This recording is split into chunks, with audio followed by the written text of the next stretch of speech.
नमस्कार, आप देख रहे हैं अब तक टीवी चैनल। हमारे संवाददाता अमोद कुमार ने जनपद बांदा से जानकारी देते हुए बताया, विभिन्न सामाजिक संगठनों ने प्रदर्शन कर राष्ट्रपति को जिलाधिकारी के माध्यम से ज्ञापन सौंपा। भारत मुक्ति मोर्चा, बहुजन क्रांति मोर्चा, राष्ट्रीय पिछड़ा वर्ग मोर्चा और राष्ट्रीय परिवर्तन मोर्चा ने संयुक्त रूप से यह ज्ञापन दिया है। संगठनों की प्रमुख मांगों में ईवीएम का विरोध शामिल है। उनका कहना है कि वर्तमान ईवीएम प्रणाली से चुनाव में धांधली की शिकायतें मिली हैं। वे बैलेट पेपर से चुनाव कराने की मांग कर रहे हैं। दूसरी अहम मांग जाति आधारित जनगणना को लेकर है।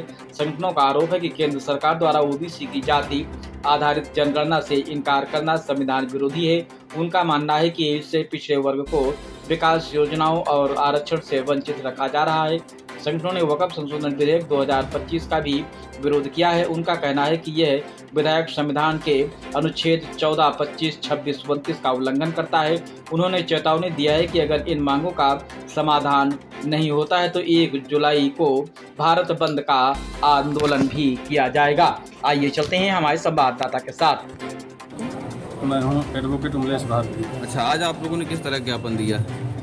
ज्ञापन ये दिया है कि इस देश में जो लोकतांत्रिक व्यवस्था है और चुनाव प्रणाली है उसमें ईवीएम का इस्तेमाल किया जाता है। और 8 अक्टूबर 2013 को भारत की सुप्रीम कोर्ट ने जजमेंट में कहा कि ईवीएम से स्वतंत्र, निष्पक्ष और पारदर्शी चुनाव नहीं हो सकता है और ईवीएम में घोटाला होता। तो ईवीएम में घोटाला होता है तो अगर घोटाला होता है तो फिर लोकतंत्र कहाँ बचा। इसलिए लोकतंत्र की बहाली के लिए ईवीएम हटाया जाए, बैलेट पेपर से वापस चुनाव कराया जाए। तो ये एक मांग है, कई सारी मांगे हैं। उनमें एक मुद्दा यह है कि इस देश में जानवरों की गिनती होती, कुत्ते बिल्लियों की गिनती होती, कितने पालतू हैं कितने फालतू हैं, लेकिन इस देश का जो पिछड़ा वर्ग है, सबसे ज़्यादा आबादी वाला है, उसकी आज तक जनगणना नहीं कराई गई। गुलाम भारत में जनगणना होती थी, आज़ाद भारत में जनगणना ओबीसी की आज तक नहीं हुई। तो हमारी मांग है, पिछड़ा वर्ग मोर्चा की तरफ से मांग की जा रही है और लंबे समय से मांग की जाती रही है, इस देश के पिछड़े वर्ग की जाति आधारित जनगणना कराई जाए, जो नहीं हो रही है। ये मुद्दा भी शामिल है। इसके अलावा निजीकरण का एक मुद्दा शामिल है। इस देश की बहुत सारी सरकारी संस्थाएं हैं, जैसे बिजली है, पीडब्ल्यूडी है, तमाम विभाग है, उनका निजीकरण गवर्नमेंट कर रही है। निजीकरण करके पूंजीपतियों के हवाले किया जा रहा है और बाजार, खुला बाजार बना दिया जा रहा है सरकार के द्वारा। तो इसके विरोध में है कि निजीकरण नहीं होना चाहिए, इस पर लगाम लगाई जाए, रोका जाए। इसके अलावा बोध गया जो बौद्धों का स्थल है, धार्मिक स्थल है, वहाँ पर पंडित पुजारियों का कब्जा है, कानून बनाकर बाकायदे कब्जा कराया गया।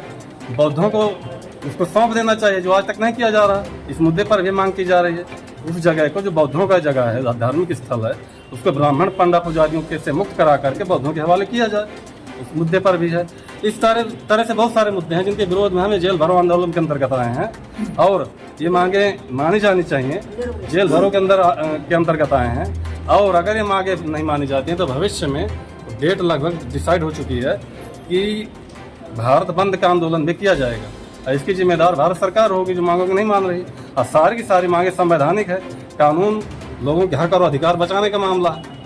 इस तरह से मामला। किससे संबोधित ज्ञापन सौंपा है? नाम है राष्ट्रपति महोदय को।